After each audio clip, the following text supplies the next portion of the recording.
What's up guys, it's Chop from Muc-Off, and today I'm going to show you how to install the utility frame strap and cargo bag bundle. So first of all, we need to undo the Velcro and flip the utility strap over.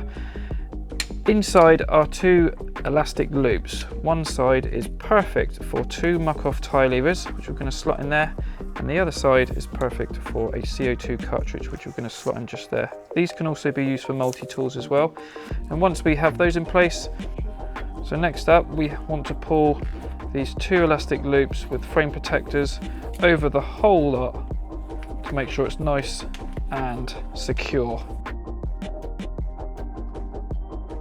So now all our essentials are in the utility strap, but before we attach it to the frame, we need to make sure that the frame is clean to avoid any scratches. And all we do is simply put those onto the underside of the top tube, and with this buckle here, and simply pull on it and make sure it's all firm, solid.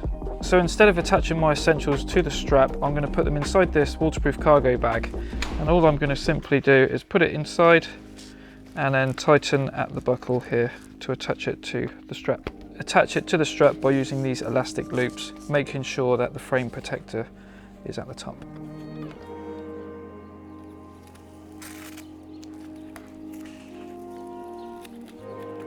And that is how you use our utility frame strap and waterproof cargo bundle.